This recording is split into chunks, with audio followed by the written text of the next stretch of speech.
Our protagonist of the story died as a nobody, but fate gave him a second chance. Reborn into the body of a nobleman, he inherited a crumbling territory plagued by corruption, starvation, and enemies waiting to strike.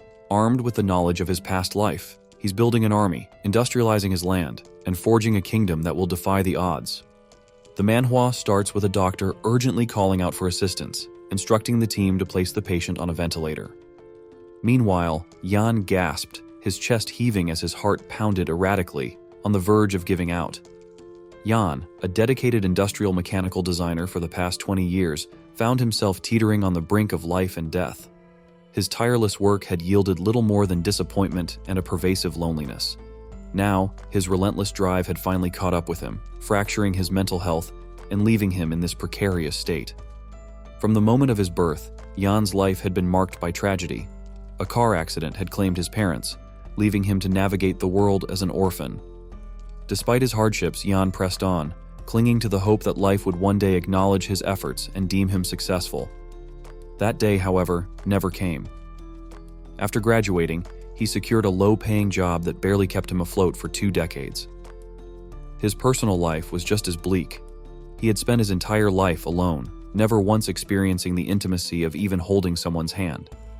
And now, it seemed, his solitary journey was coming to an end. "Yan, can you hear me?"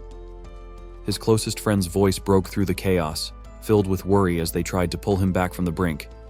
Yet, Yan couldn't help but question the worth of a life like his. Was there any meaning to such an existence? As exhaustion overwhelmed him, he thought, maybe I'll just take a little nap. When Yan opened his eyes, the scene around him was utterly unfamiliar. He found himself in a room of unparalleled luxury, adorned with silk curtains and sparkling crystal lights. The opulence of the setting made him panic momentarily, thinking he had somehow burned through all his savings on an extravagant hospital room. Then, a notification appeared before him. "Welcome to the magical continent of Elda." The realization hit him like a jolt. Could this be one of those isekai scenarios straight out of fiction? In this strange new land, Yan discovered he was now known as Ren. Bewildered, he tried to make sense of his circumstances, but answers were elusive. A week passed in this fantastical world. Ren found himself living a dreamlike life, attended to by servants at every turn. Slowly, he pieced together the truth of his situation. He had indeed died and somehow been reincarnated in the body of Ren Edgar, the third son of the Duke of the Allen Edgar family. Ren had an older sister and brother, both of whom had cared for him deeply since his childhood. "Little brother, eat this. You're growing up and shouldn't go hungry," his sister insisted, placing a lavish spread before him. His brother handed him a sparkling vial, explaining, "This is magic water. It's said to enhance magical power, and I got it at a high price." Even his mother contributed to this nurturing atmosphere, gifting him a new shirt she had made herself and urging him to try it on. As the youngest and most pampered member of the family, Ren lived a life of unparalleled comfort. But as he reveled in this newfound luxury, he couldn't help but feel like a stranger in this world, questioning why he had been granted such blessings. To soothe his doubts, he reasoned that perhaps this was compensation for the hardships he endured in his previous life. The world of Elda was a marvel, where magic powered all aspects of infrastructure. The Corial Empire, the continent's largest human nation, was a melting pot of various races, including elves and dwarves. The Edgar family's influence was vast, overseeing a territory of 300,000 square kilometers. Their domain boasted fertile fields, a grand castle, and a population of over 1 million. As a noble, Ren had everything he could ever want, from fine clothing to a personal maid. Yet every time he looked into the mirror, he saw Yan's face staring back at him, a haunting reminder of his past life. One day, Ren's introspection was interrupted by Leah, a beautiful and cheerful maid, who informed him that his father wanted to see him. She led him to the study, where his father, Aldine, was reviewing reports from across their lands. Ren greeted him with the practiced courtesy of a noble, awaiting his father's words. Aldine regarded his son with a serious expression, his tone carrying weight as he asked, "Do you know why I called for you?" The gravity of the moment made Ren uneasy, but he softly replied, "No, I don't, father." The Duke leaned back in his chair, his stern demeanor easing slightly. "Ren, you've reached the age to manage your own territory. Have you considered where you would like it to be?" The question left Ren stunned. His surprise turned into confusion as he hesitantly inquired about inheriting land. Aldine sighed at his son's naivety, explaining that it was customary for a noble of Ren's age to take charge of a territory. Rising from his chair, the Duke approached a large map mounted on the wall. "The land you'll oversee is in the northwest. It's relatively safe, but the lack of mages has made food supply a persistent issue." His tone grew more solemn as he continued. "While our territory is stable for now, the future of the Corial Empire is uncertain." Ren silently agreed with his father's assessment. The royal family's decline and the decaying political system had led to a fractured empire. Lords constantly clashed, with hidden rivalries and schemes weaving a dangerous web of competition that only grew more tangled with time. Since his rebirth, Ren experienced care and affection he had never known before. This newfound love made him determined to protect those who genuinely cared for him. Observing his son deep in thought, Aldine grew concerned, questioning whether he was placing too much responsibility on Ren. In an attempt to ease the tension, he reassured his son that he wasn't alone. Aldine reminded Ren that he had his older brother, his sister, and his father to support him. Ren, however, appeared to have an idea. He looked at his father with a newfound determination. With a serious tone, he asked if solving the food supply issue would make their territory safer. Aldine smiled at Ren's enthusiasm, but viewed his son's approach as overly simplistic. He explained that resolving the food problem required more than passion. It demanded meticulous planning and gradual implementation. But Ren wasn't thinking simplistically. He was drawing from the accumulated knowledge of humanity, forged through countless industrial revolutions. With unwavering confidence, he boldly declared that he would take on the responsibility of addressing the food crisis. Ren's journey to his new domain began. Island City, the remote territory assigned to him, was a land rich in potential but fraught with challenges. To the north, it bordered the territory of Grand Duke Ryan, a sworn adversary. To the west lay the enigmatic lands of the elves, and to the south stretched the vast, uncharted ocean. The territory's strategic location had made it a frequent battleground, leaving its fertile lands barren, its population sparse, and its resources depleted. As the carriage carried him toward Island City, Ren immersed himself in the documents detailing his new domain. Leah, his loyal companion, watched him intently, concern etched on her face.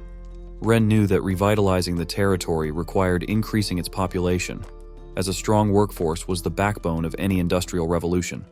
He understood the enormity of the challenge but believed his efforts would succeed. Ren wasn't starting from scratch. Among his assets was a special skill granted to him by the system, Human Resource Scan. This ability allowed him to assess and identify talented individuals with ease. Having tested the skill on his family, Ren had established a clear understanding of the world's talent standards. His first priority upon arriving in Island City was clear: find extraordinary individuals who could aid in restoring the territory. Meanwhile, Leah recalled the Duke's instructions to her: support Ren and ensure he didn't create chaos in the region. Silently, she prayed that Ren wouldn't make a mess of things. In Island City, the city lord's residence was abuzz with tension. A man, visibly anxious, reported that the Duke's youngest son would arrive soon. He suggested taking preemptive action. However, the masked man seated across from him dismissed the concern with a cold, measured response. He instructed them to await further orders and not to touch Ren for now. His calm demeanor masked simmering anger as he spoke of making Aldine pay for past transgressions. The blonde-haired man nearby was less composed. Nervously, he fretted over his falsified financial records and embezzled taxes. However, the masked man laughed dismissively, deriding Ren as an ignorant playboy who would never notice such details. All they needed to do was hand him some irrelevant documents upon his arrival. The blonde-haired man reluctantly obeyed and left to prepare for Ren's reception. As Ren's carriage approached the outskirts of Island City, he peered out at the barren fields and abandoned farmlands. His expression turned serious as he surveyed the scene. He requested a map from Leah and examined the surrounding area meticulously.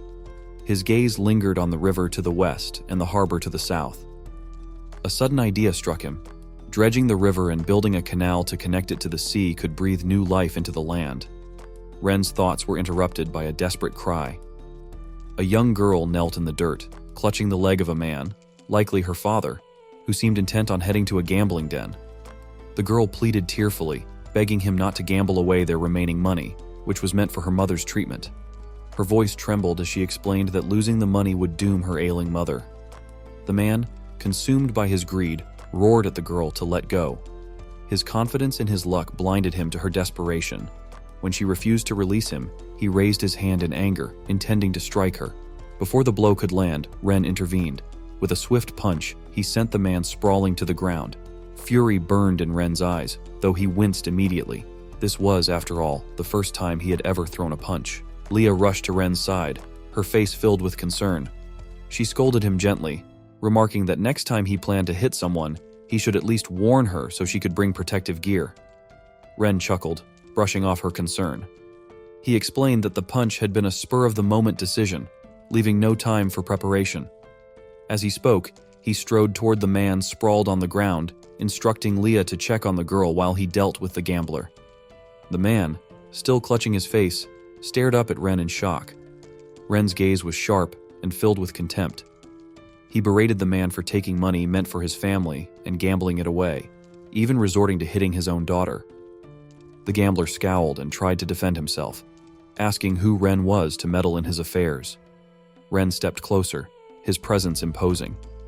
He warned the man that it didn't matter who he was. If he ever caught him near a gambling den again, the consequences would be severe. Ren's cold tone and threatening demeanor made the man pale with fear.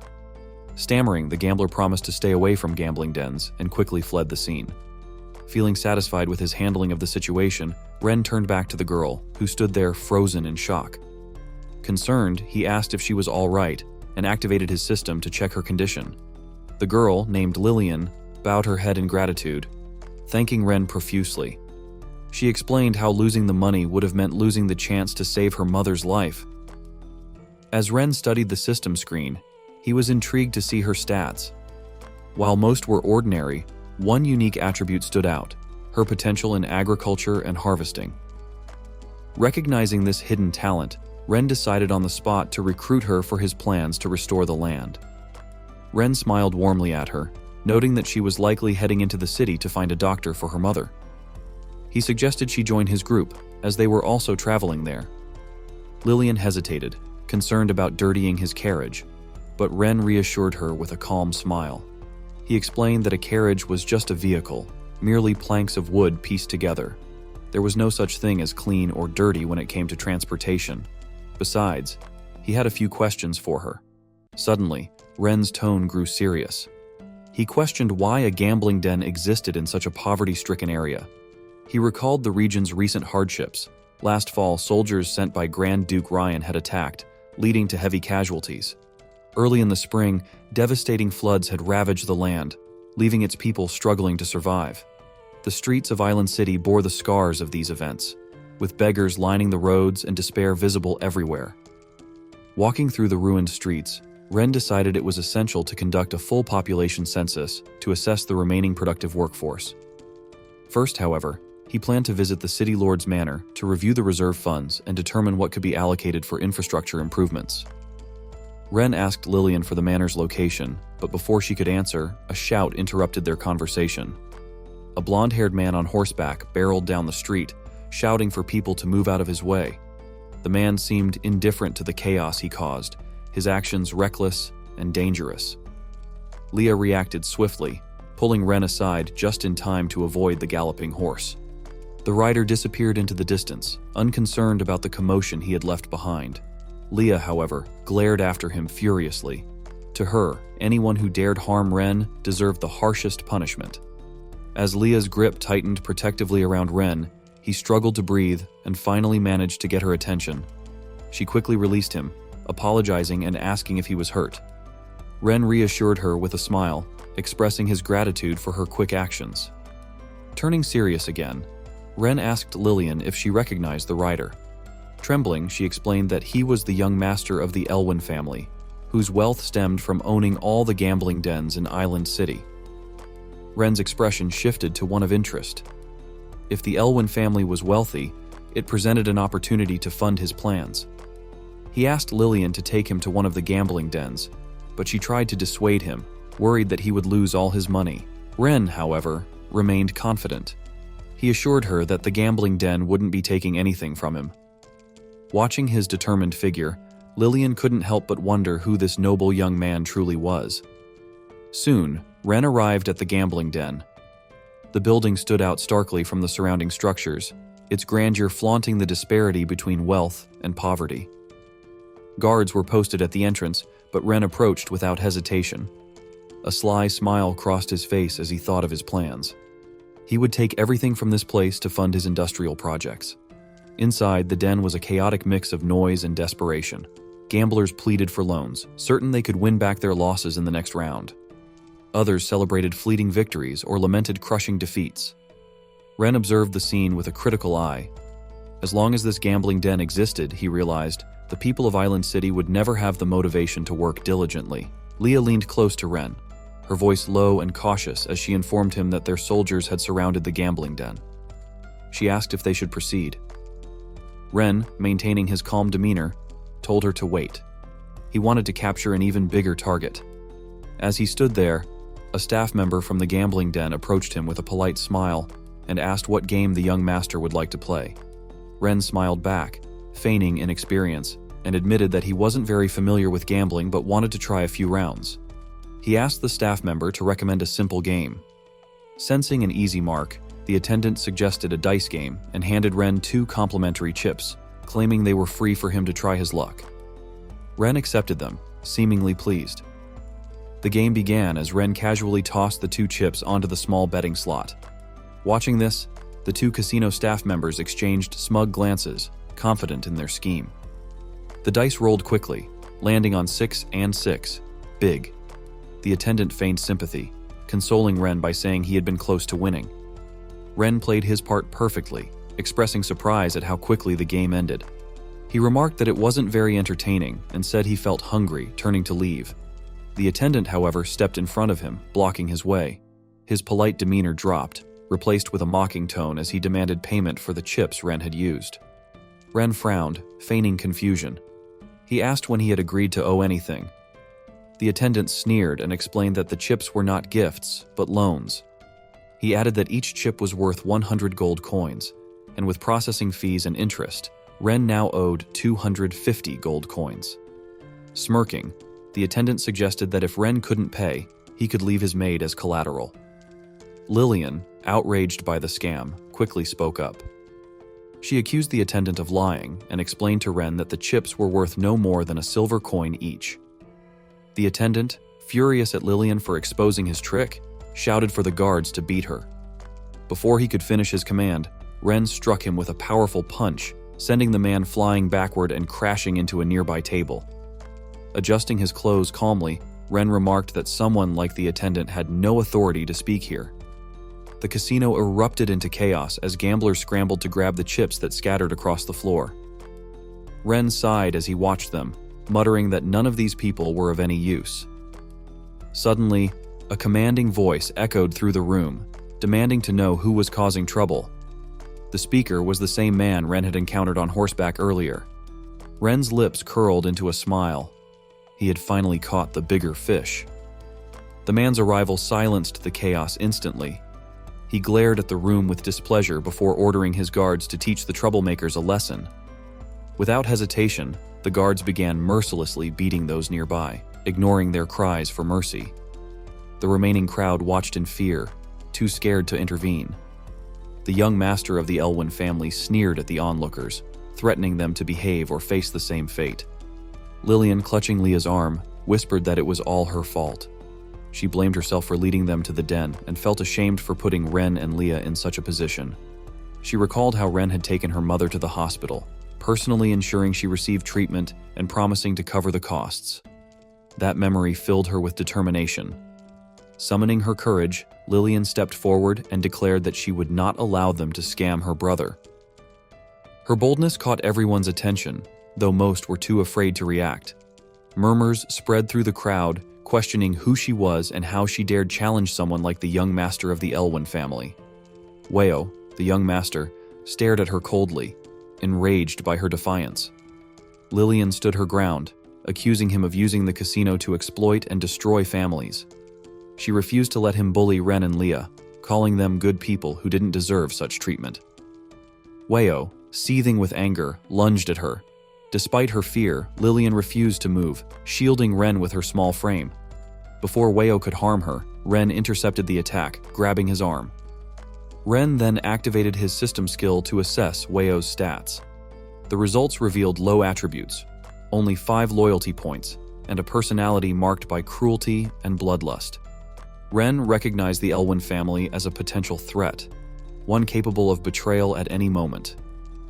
Blocked, Weo glared at Ren and accused him of not respecting the rules of the casino. Ren calmly released his grip and responded that he understood the rules perfectly. In this world, power dictated everything, and the strong made the rules. Weo sneered arrogantly, fully convinced that he was the strongest in the city. He questioned why Ren still dared to oppose him, asking if Ren even knew who he was. Ren's expression remained steady as he responded confidently, asserting that he didn't need to know who Weo was. The only thing that mattered was his own strength, as his fist was bigger and his word was the law. With that, he clapped his hands, signaling his soldiers to storm into the casino. The scene then shifted to a grand banquet held in Ren's honor, gathering the city's most prominent and influential figures, each with their own hidden agendas. Among the attendees was Lucas, the head of a prestigious family. Lucas planned to collaborate with the city lord during this banquet to teach Ren a lesson. He had intended to use Weo to establish a connection with Ren that he could later manipulate, but he was puzzled by Weo's absence. Frustrated, he realized he couldn't rely solely on the city lord's incompetence and would need to adapt his plans. As the banquet hall buzzed with murmurs, a loud voice suddenly announced Ren's arrival. The atmosphere shifted instantly, growing tense and silent as Ren entered. His presence commanded attention, and the guests quickly adjusted their demeanors. The head of the Raven family hurried forward, introducing himself and presenting a gift to Ren. Another guest, the head of the Jose family, eagerly introduced his daughter, hoping to curry favor. However, Ren's sharp expression silenced the room as he instructed everyone to quiet down. With everyone present, Ren declared that it was time to officially begin. He gestured for his attendants to bring in a large blueprint, a peculiar object that immediately caught everyone's attention. Pointing to the blueprint, Ren explained that it was a design for a dam that he had sketched earlier that afternoon. He mentioned that he would enlist skilled craftsmen during its construction to confirm the finer details. The room was filled with whispers as the attendees exchanged confused glances. Someone asked aloud what a dam was, speculating whether it was a tool for fishing. Ren quickly called for silence and instructed Leah to display a map of the region. With the room now quiet, he began his presentation.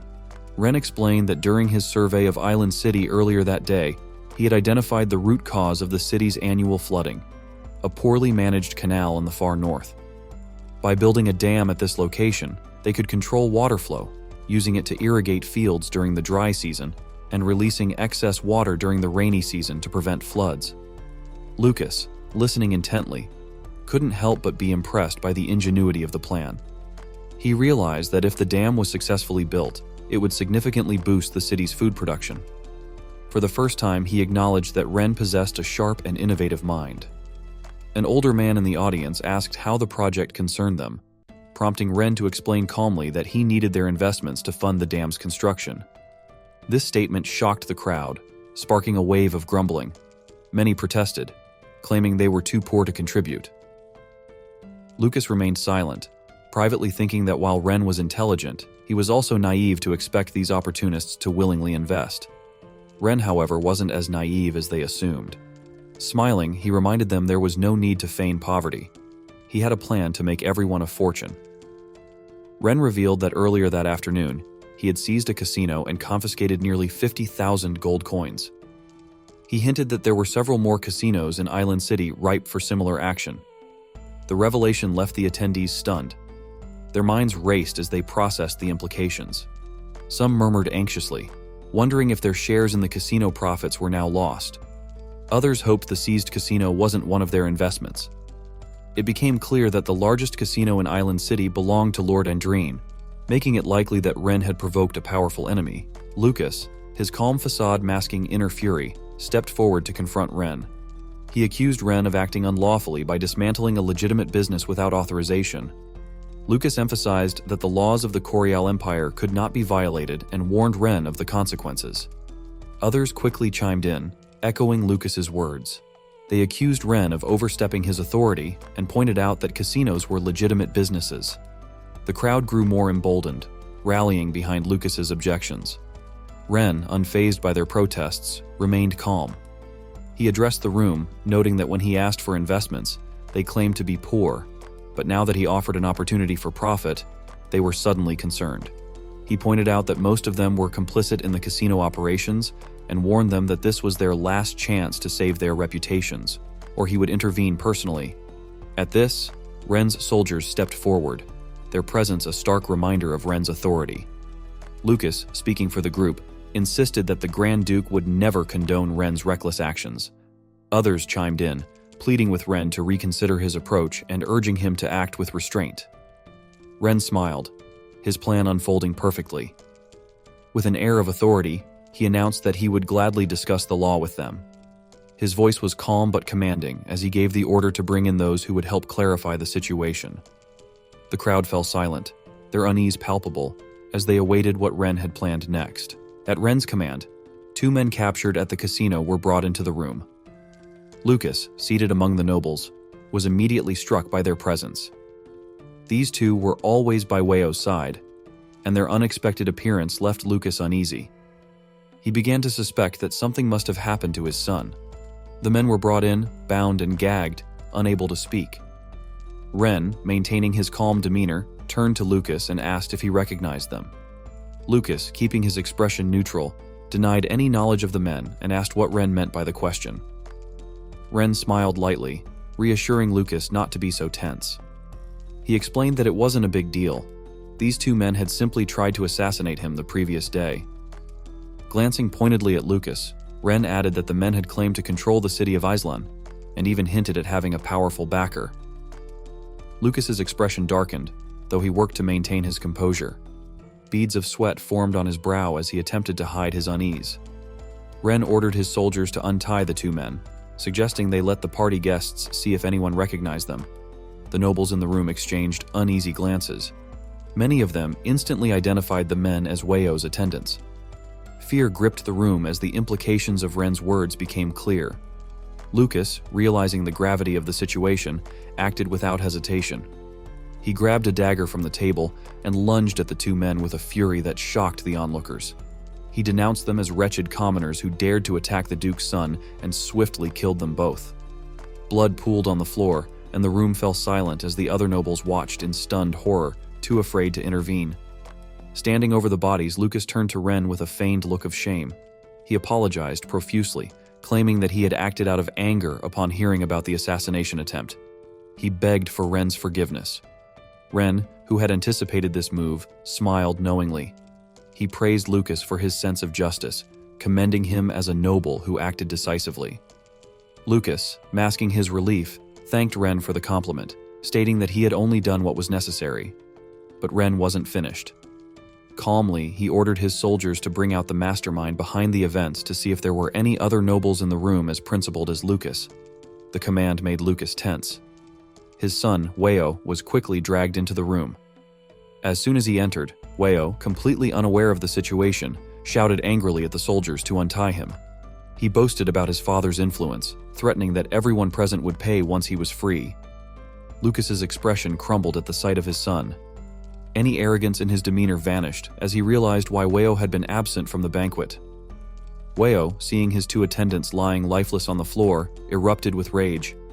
He insulted Ren, threatening him with torture once he was released. Ren, unfazed by the outburst, chuckled. He sarcastically noted that Weio not only wanted to kill him, but also seemed eager to inflict as much suffering as possible. Weio continued his tirade, boasting that no one in Islan dared to oppose him, and that Ren's death was inevitable. Ren turned to Lucas, asking if he agreed with his son's claims. Weio, still oblivious to Ren's identity, laughed and mocked him further. Just as Weio was about to reveal Lucas's identity, his father cut him off sharply. Lucas, now desperate, scolded Weio, calling him a disobedient son. He ordered Weio to kneel before Ren, but when his son hesitated, Lucas forced him down. Falling to his knees alongside his son, Lucas pleaded for Ren's mercy. He begged for forgiveness, offering all his possessions in exchange for sparing Weio's life. It was only then that Weio realized his mistake. He recalled his father's instructions to befriend the Duke's son, and fear crept into his eyes as he finally understood Ren's true identity. Stammering, Weio apologized and swore never to act so foolishly again. Ren's expression remained cold as he told Weio that his soldiers and authority were proof enough of his status. Lucas joined in, swearing that the Elwyn family would serve Ren loyally and even offering to surrender all their illegally gained assets. Ren, unmoved, informed Lucas that he would accept his offer to turn over the assets. He assured him that if he complied, his family would remain safe. Relieved, Lucas expressed his gratitude. However, as he glanced at the city lord, he realized his influence was now diminished. Knowing he had little choice, Lucas whispered to Ren about a plot against the Duke. He revealed that Lord Eldry had been colluding with outside enemies to betray the city. The revelation shocked the room, and all eyes turned to Eldry, who stood frozen with fear. Lucas was about to elaborate, but Ren interrupted him sharply. He accused Lucas of slandering Eldry and declared that he had been lenient enough. Ren ordered his guards to drag Lucas and Weio out of the room for execution. Lucas was stunned and terrified, unable to understand Ren's sudden shift in behavior. Meanwhile, Eldry, relieved by Ren's response, stepped forward to pledge his loyalty. He praised Ren for his wisdom and promised unwavering support. Ren, smiling, assured Eldry that he trusted him completely. However, Ren secretly used his system to analyze Eldry's attributes. Among ordinary stats, he found the trait greed and noted a loyalty level of only 15. Ren decided that Eldry, like Lucas, was destined to be eliminated. For now, however, he would use Eldry's resources to further his plans. After the banquet ended, Ren continued working late into the night. The nobles had contributed over 100,000 gold coins, an amount equivalent to 2 years of taxes collected from the city of Islan. Yet the sum didn't satisfy him. As Ren focused on his work, Leah entered the room carrying a cup of tea. She placed it on the desk and observed the displeasure in his expression. Ren took the tea and commented bitterly, questioning whether Leah realized just how wealthy the nobles truly were. Leah didn't respond to his question. Instead, she brought up a more pressing concern.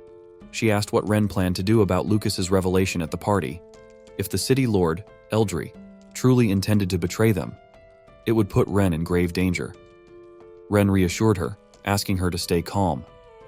He admitted that he was certain of Eldry's betrayal, but explained that it wasn't the right time to confront him. When Leia asked why, Ren stretched and stood, answering that Eldry's full network of influence in Islan was still a mystery. Acting prematurely would only lead to unnecessary chaos. For now, it was best to let Eldry believe that Ren was an ignorant young lord, unaware of the threats surrounding him. The following morning, Eldry met with Guildmaster Malcolm at the Mage's Guild. He handed Malcolm a piece of paper, and after reading it, the Guildmaster's face twisted with fury. Malcolm slammed the paper down, calling the situation absurd. Eldry, calm and calculating, asked him not to overreact. He dismissed Ren as a young and overeager noble desperate to prove himself to the Grand Duke. Malcolm, however, wasn't appeased. His irritation grew as he reminded Eldry that even the Grand Duke spoke respectfully to the Mage's Guild. Eldry, satisfied with Malcolm's anger, inwardly celebrated. He believed Ren had handed him the perfect opportunity to win over the guild, something he previously lacked the means to accomplish. As Malcolm stormed off with the paper in hand, swearing to demand an explanation from Ren, Eldry silently rejoiced, confident that Ren would soon find himself isolated. Meanwhile, Ren was in his study, sketching plans for a hydraulic construction project. The work reminded him of the hardships he had endured in his previous life. Leah entered to inform him of an unexpected visitor. Guildmaster Malcolm had arrived and was demanding to see him. Surprised, Ren immediately made his way to the parlor to meet him. The moment Ren entered, Malcolm confronted him with anger. He slammed a recruitment notice onto the table, accusing Ren of insulting the Mage's Guild. Ren, bewildered, asked for clarification. Malcolm pointed to the notice, which stated that no mages, the disabled, or the elderly would be hired for Ren's project. He demanded to know why Ren had issued such a notice. Ren examined the paper and calmly explained that it was related to the dam construction project. He saw no connection between the notice and any insult to the guild. Malcolm disagreed, accusing Ren of blatant provocation. He argued that by excluding mages, Ren was disrespecting the guild and its members. Ren was taken aback, surprised that mages were competing for manual labor jobs. Still fuming, Malcolm warned Ren that if no reasonable explanation was provided, all mages in the guild would refuse to serve him. Ren frowned and silently called out to his system to analyze Malcolm's stats. The system revealed Malcolm's loyalty level was 82, and his personality was described as inquisitive and straightforward. Ren concluded that Malcolm had been manipulated. Smiling, Ren patiently explained his reasoning. He outlined 3 key points. First, mages had limited mana and could only perform a small amount of work each day, making them unsuitable for large-scale construction. Second, their salaries were equivalent to those of 10 common laborers, making them cost-prohibitive. Third, as a noble, it was Ren's duty to prioritize the welfare of ordinary people who lacked the guild's support. Malcolm, however, remained unconvinced. He argued that magic was revered in their world, and those without magical talent deserved to be trampled beneath the feet of mages. Ren, irritated by this perspective, admitted that it might reflect reality, but firmly stated that he intended to change it. He declared that starting in Iceland, he would prove that mages were no different from ordinary humans. Malcolm, deeply insulted, issued an ultimatum. He demanded Ren retract his statement or face the consequences of angering the Mages Guild. Ren's expression turned cold as he reminded Malcolm to watch his tone. Leah, standing nearby, pressed a knife to Malcolm's throat, her eyes filled with menace. Malcolm froze in terror as Ren calmly pointed out that there was indeed a law allowing a noble's maid to execute someone for disrespect. Ren suggested testing the law with a small cut to see which side the court would favor. Trembling, Malcolm quickly apologized, admitting his mistake and begging for forgiveness. Ren, noting that Malcolm's loyalty hadn't decreased, realized the guildmaster had acted out of ignorance rather than malice. Deciding not to escalate the situation, Ren instructed Leah to escort Malcolm out. Malcolm thanked Ren and hurriedly left. As he departed, the system notified Ren that a beginner task had been completed.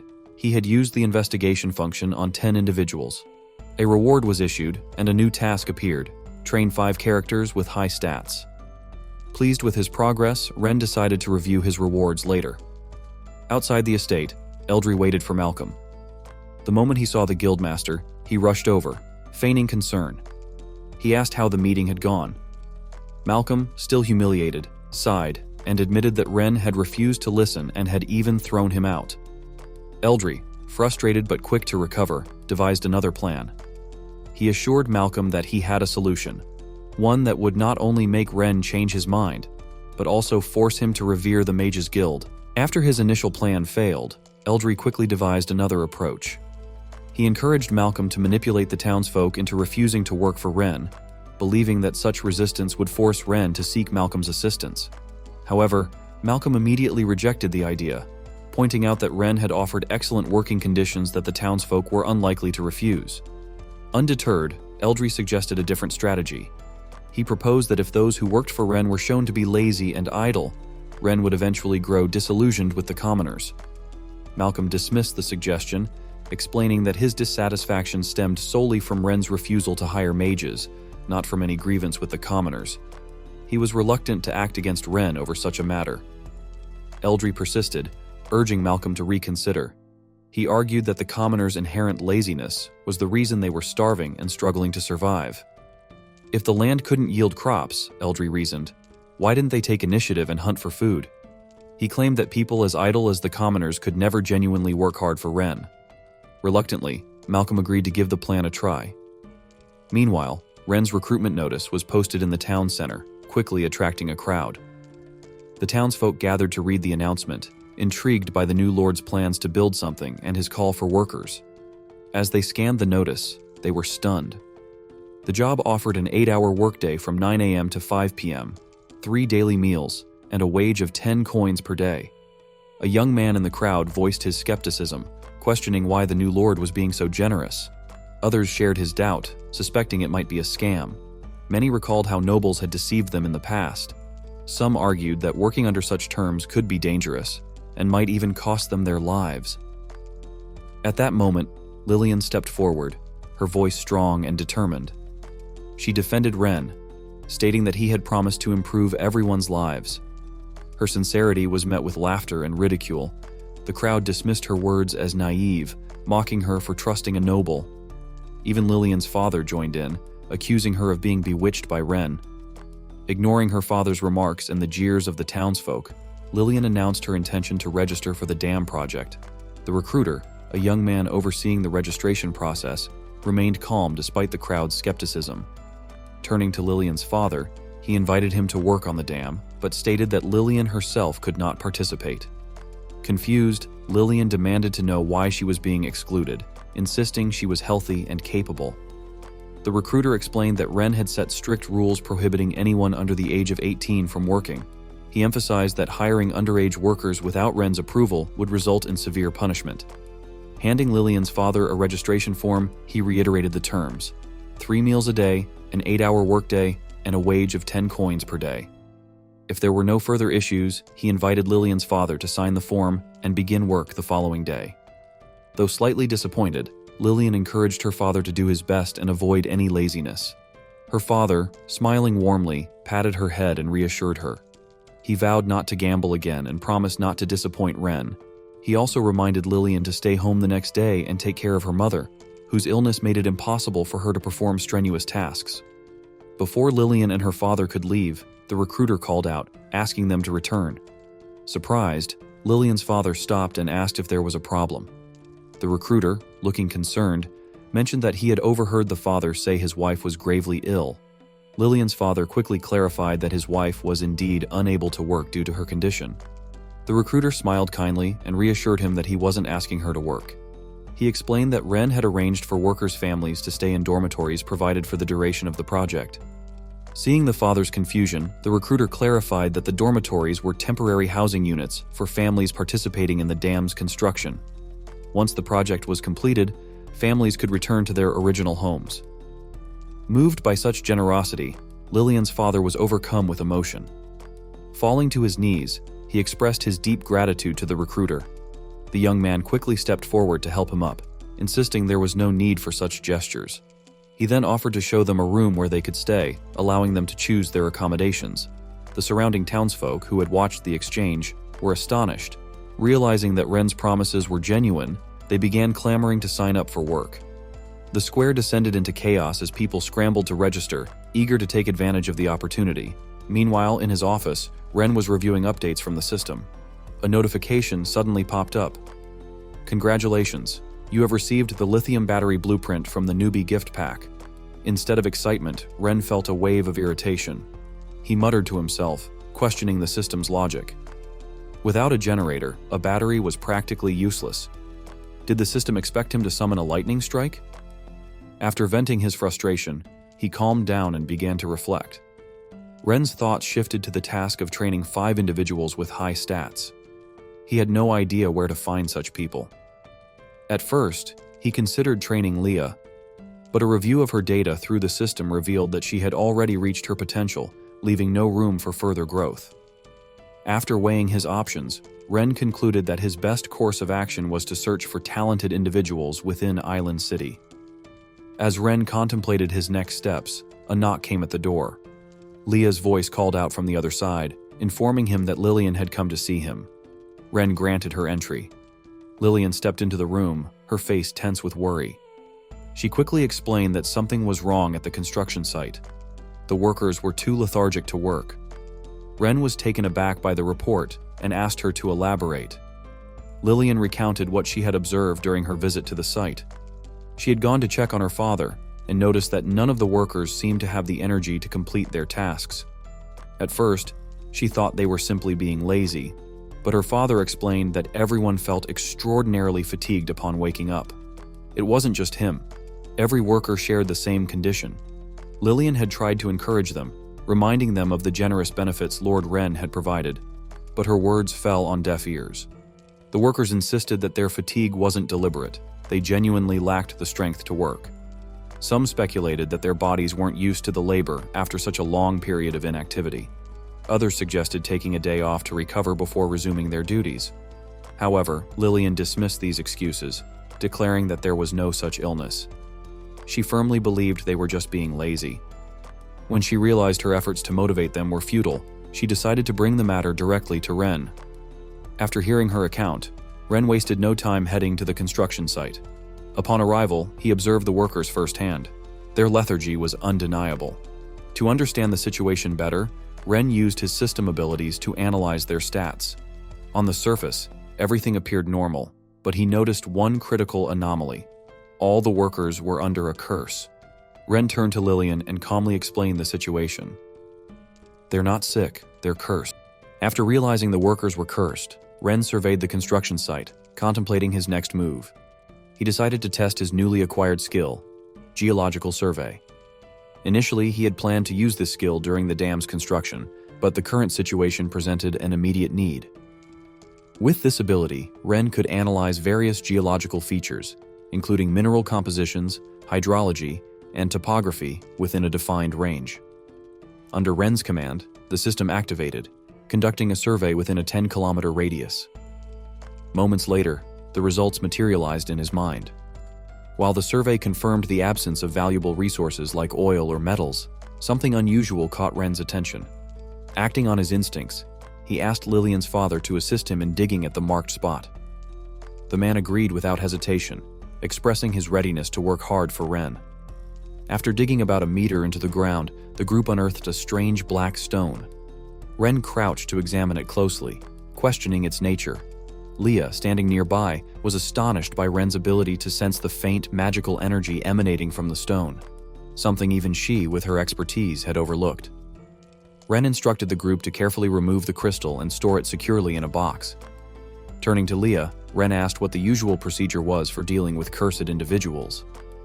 Leah, caught off guard by the question, explained that curses were typically resolved by priests at a church or by high-ranking mages from the Mage Association. Hearing this, Ren frowned, suspecting a connection to the Mage Association. He then decided to take Lillian and her father to the local church for assistance. Lillian, worried, asked if her father was truly cursed. Ren reassured her, promising to make the culprit pay for their actions. The group quickly made their way to the church, where they were greeted by a stunning priestess.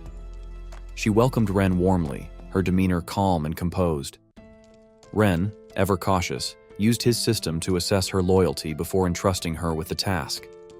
The system instantly revealed her stats: a loyalty level of 95%, race identified as elf, and an actual age of approximately 257 years, though she appeared no older than 24. Ren was surprised to learn she wasn't human, but felt reassured by her high loyalty.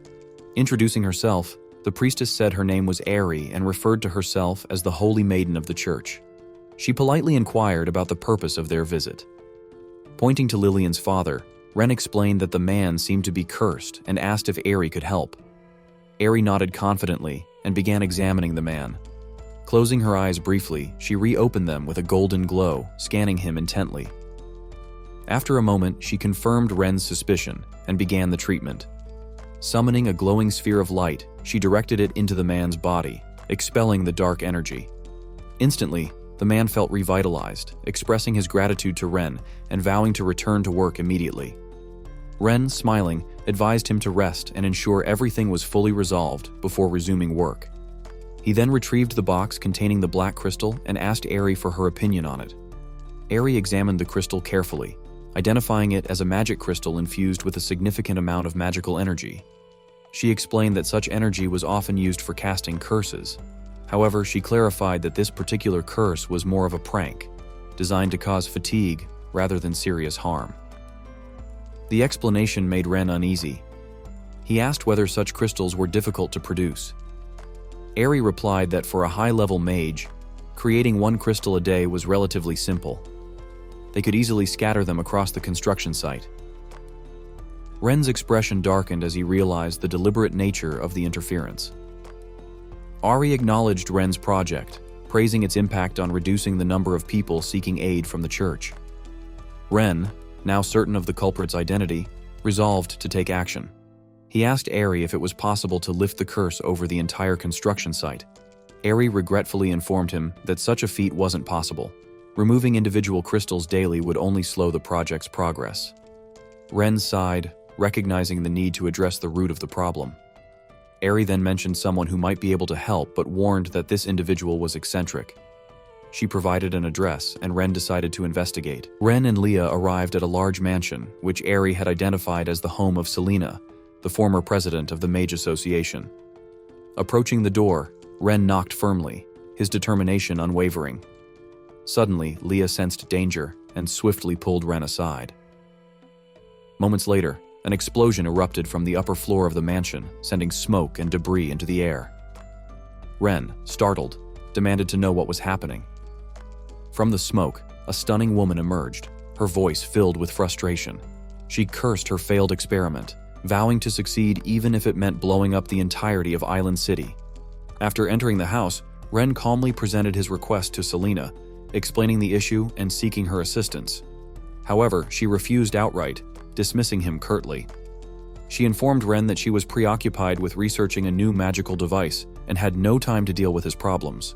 Intrigued, Ren asked her to elaborate, questioning if she meant something like a magic wand. Selena sneered at the suggestion, mocking his limited understanding.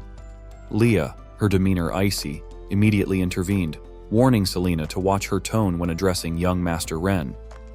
Annoyed by Leah's reprimand, Selena turned her gaze toward her and commented on Leah's impressive magical power. With a sly smile, Selena suggested that Leah stay as her assistant. In return, Selena promised to assist Ren once her research succeeded. Sparks of lightning crackled around Selena as she displayed her power. Leah, unflinching, prepared to retaliate, her voice sharp as she offered to teach Selena some manners. Sensing the rising tension, Ren stepped between them, urging Leah to stand down. He reminded her that they were here for help, not to start a fight.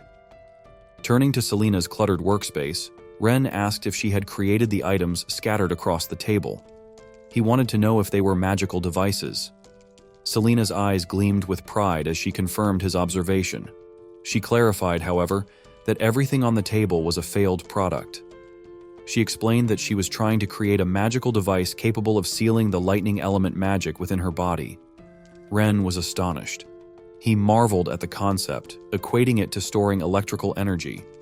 Selena confirmed his interpretation and mentioned that the earlier explosion was due to her devices failing to withstand her power. Dismissing him again, she said she needed to rest and continue her research. Ren paused, deep in thought, before making an offer. He told Selena that if he could help her create the device she needed, she would have to assist him with his issues regarding the Mage's Guild. Selena, skeptical and irritated, brushed him off, claiming her research was far too complex for someone like him to solve. Remaining composed, Ren assured her he was serious. He promised to help her create the magical device, asking for her support in return. Intrigued but doubtful, Selena finally agreed, setting a condition. If Ren succeeded, she would not only deal with Malcolm, but also ensure the Mages Guild obeyed his every command. However, if he failed, she wouldn't hesitate to punish him. Without wasting time, Ren asked Selena to prepare the required materials. Using the blueprint provided by the system, he guided her in assembling a lithium battery pack consisting of 8 large batteries linked together. Despite their efforts, Ren felt nervous. They lacked a reliable power source to test the device, as a hydraulic generator wasn't available. They had no choice but to rely on Selena's magic as a substitute. Selena, following Ren's instructions, assembled the components but remained skeptical. She reminded him that most materials couldn't handle her magical power and warned that the device might explode. Ren, unfazed, handed her the wires and reassured her. He explained that the battery pack had a capacity of approximately 185 watt-hours and urged her to channel her energy into it. Reluctantly, Selena began discharging her magic. To her astonishment, the device absorbed her energy without any issues. Curious, she increased the output, yet the battery remained stable. Selena, shocked, demanded to know why the device hadn't exploded. Ren smirked and taunted her, suggesting that her magical power wasn't as impressive as she thought.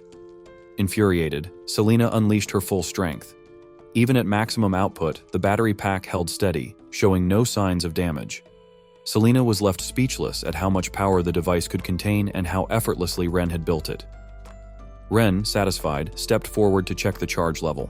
The The battery was at 87% capacity. Internally, he marveled at Selina's strength. She had charged nearly the entire pack, enough to power an electric car for over 3,000 kilometers. Ren's confidence grew as he turned to Selina and declared his plans to revolutionize the Mages Guild. He referred to them as potential power banks and explained his vision for their magical abilities. Selina, intrigued, asked if Ren himself could use lightning magic. Ren didn't deny it. Instead, he claimed he could make everyone in Island City capable of wielding magic. Selina was skeptical, pointing out that magic couldn't simply be learned by anyone. Ren, however, remained composed. He hinted at possessing a magical device even more powerful than the battery pack, and promised to show her a world where magic was accessible to all if she agreed to help him. Selina, both baffled and curious, couldn't imagine such a possibility, but decided to continue working with him. The next day at the Mages Guild, Malcolm was leisurely reading a book, confident that Ren would soon come begging for his help.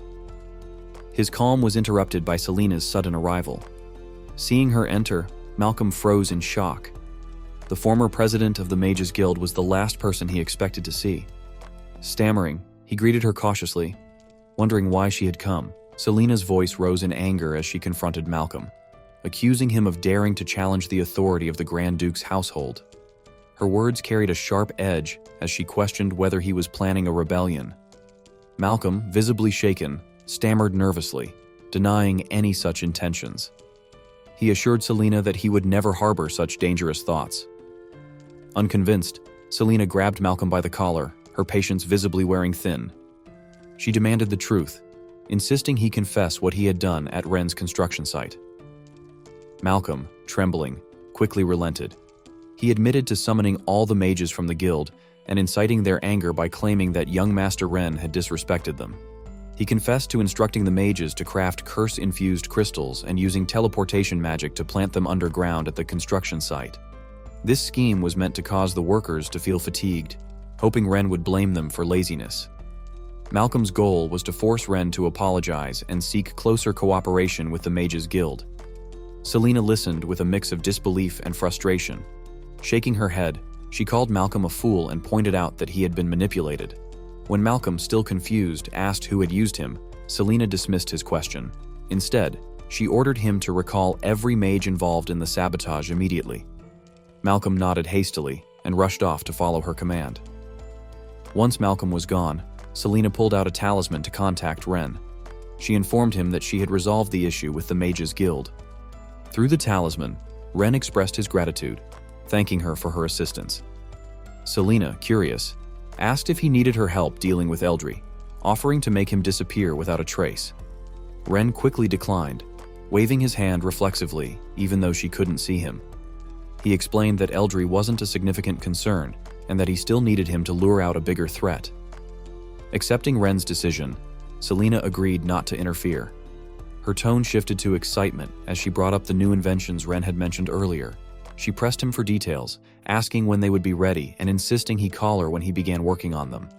Ren reassured her that he would keep her informed, but emphasized the importance of having the guild's mages finish charging the battery clusters first. The next day, at the city lord's residence, Eldry met with a mysterious man cloaked in shadow. Eldry, visibly worried, reported that Ren had already taken control of the Mages Guild. He nervously asked for guidance. The mysterious man, however, remained calm and dismissive, stating that the Mages Guild posed no real threat, aside from Selina. He redirected Eldry's attention to Ren's dam project, warning that if the dam succeeded, it could revitalize the people of Islan, a scenario they couldn't allow. Eldry assured the man that he had already set traps for Ren and revealed an additional plan. He intended to pressure the nobles in charge of food supplies to raise prices, undermining Ren's efforts. When the mysterious man expressed doubt about the nobles' loyalty, Eldry confidently explained that while the nobles might betray him, they would never betray their own financial interests. Flicking a gold coin into the air with a smirk, Eldry declared that Ren's funds wouldn't last until the dam's completion. As the coin landed on the table, the mysterious man's figure dissolved into thin air. Meanwhile, in the bustling market, Lillian was buying supplies for the construction site when a shopkeeper rudely chased her away. His tone was condescending as he told her to leave if she couldn't afford the goods. Lillian, frustrated, pointed out the absurd price hike, Just the day before, 2 bags of grain had cost 1 gold coin, but now 1 bag alone was priced at 2 gold coins.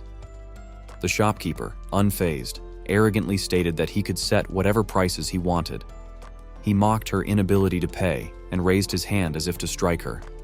The commotion drew the attention of onlookers, many of whom were outraged by the shopkeeper's actions. Lillian, determined to fulfill her task for Ren, accused the merchants of profiteering and warned them of Ren's potential wrath. The shopkeeper sneered, dismissing her threat. He claimed his business was honest and that Ren had no grounds to interfere.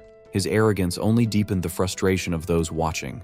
At the church, Ari was equally infuriated by the rampant price gouging. She noted that food prices had tripled in just 3 days, leaving her with inadequate grain to sustain the people through the winter. Handing a pouch of coins to her assistant Era, she instructed her to buy whatever supplies she could, promising to figure out the rest later. Era hesitated, surprised by the unusually large sum of money, and pointed out that bribing guards typically required much less. Ari sighed, urging Era to follow her orders without question. Before Era could act, Leah appeared suddenly, snatching the pouch with lightning speed and handing it to Ren. With a calm but determined expression, Ren suggested a collaboration. He proposed working together on a larger plan, one that would address the root of the crisis and prevent further exploitation by the merchants. Ari looked at Ren with suspicion, questioning what kind of cooperation he had in mind. Ren smiled at her guarded demeanor, suggesting she relax and not be so tense about discussing cooperation. He then casually mentioned that he knew she was an elf. Ari, though deeply concerned that Ren had discovered her true identity, maintained her composure and denied it, insisting that an elf couldn't possibly be living in a human city. Ren, unfazed, tossed a pouch of coins back to Ari and reassured her that he held no malicious intentions toward her or her kind. Ari, avoiding the topic, redirected the conversation, again asking what kind of cooperation he was proposing. Ren gestured toward the sacks of food on a cart nearby and explained that he wanted to collaborate on resolving the issue of food supplies in the city. While Ari respected Ren's determination, she doubted his ability to tackle such a deeply entrenched problem. She openly voiced her skepticism, prompting Ren to ask why she felt that way. Ari elaborated, explaining that food supplies in Eastland were controlled by 4 major families who had held power in the city for over a century. These families tightly regulated prices, and their influence was unshakable. She reminded Ren that although he had used strong-arm tactics at the recent banquet to intimidate some of them, they were cunning individuals who would undoubtedly find a way to recover their losses. Ren interrupted her, curious about her in-depth knowledge of the city's inner workings. Ari admitted that she had lived in Islan for over 120 years and understood its complexities well. She further suggested that had Ren eliminated the Elwyn family at the banquet, there might have been a chance for reconciliation. But now it was too late.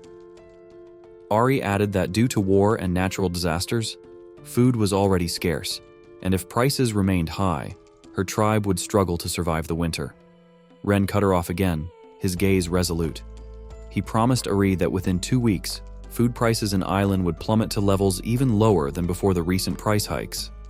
At the mansion of Augustus Ken, head of the Klein family, a celebratory gathering was underway. Augustus expressed his gratitude to Eldry for his support, acknowledging that their alliance had led to significant profits. Others in the room echoed their thanks, raising their glasses to toast Augustus and their shared success. The mood was jubilant as the group reveled in their recent gains, confident in their strategy. Their celebration was interrupted by a servant announcing that Ren had invited them to attend a banquet at his mansion. One of the men, startled by the news, speculated nervously whether Ren was planning to punish them.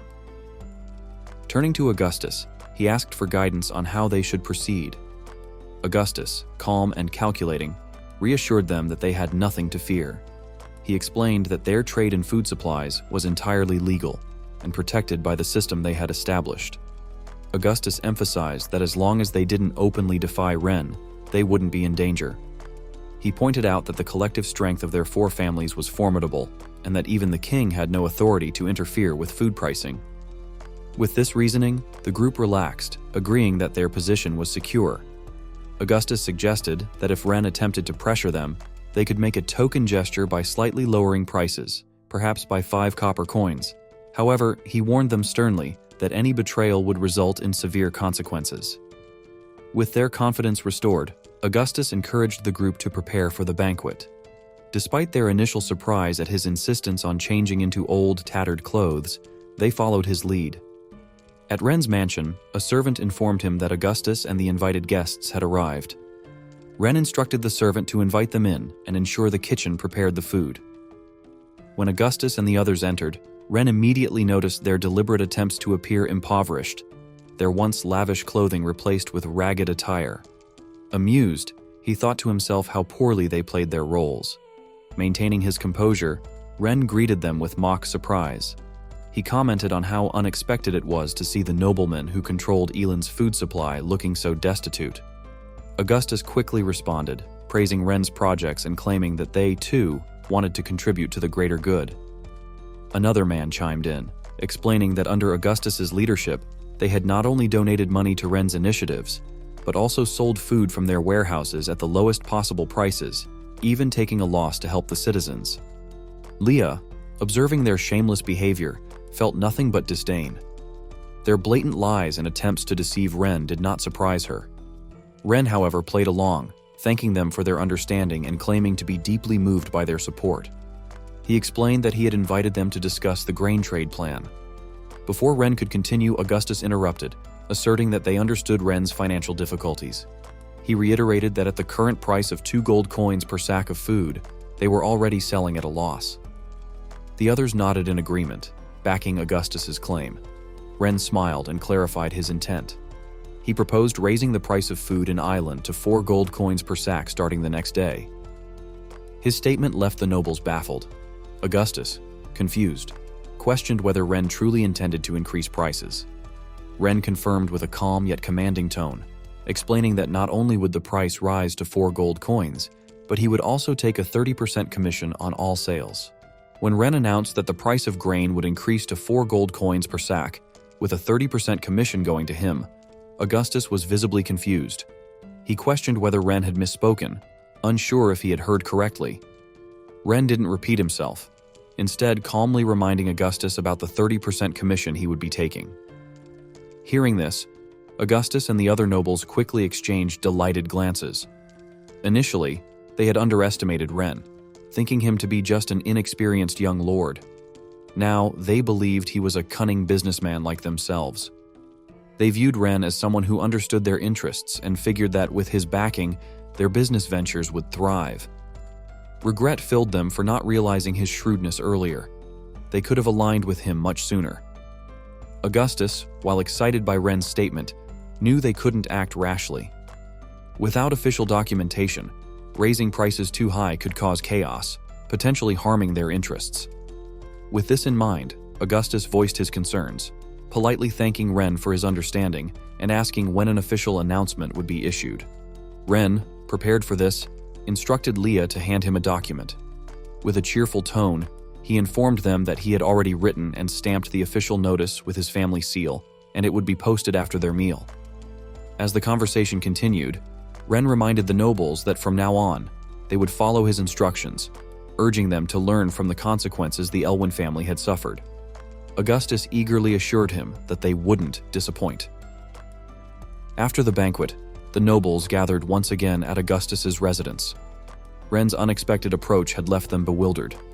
They debated whether to report this new development to Eldry, noting how strange it was for Ren to increase prices rather than lower them. Some suspected he was motivated purely by greed. Augustus, however, dismissed their doubts, calling it a golden opportunity. He reminded them that if too many people learned of their scheme, their profits would shrink. He assured them that Ren was merely a child using benefits to draw them in and urged them to keep the price hike a secret. A vast fortune was within their grasp, and only a fool would let such an opportunity slip away. Despite Augustus's confidence, one cautious noble expressed unease. He admitted that in all his years, he had never encountered such a lucrative opportunity, which made him wary. Nonetheless, he pledged to follow Augustus's lead, bowing deeply as a show of loyalty. The others quickly followed suit, swearing their allegiance to Augustus. Satisfied, Augustus laughed heartily, declaring that from now on they would act as one.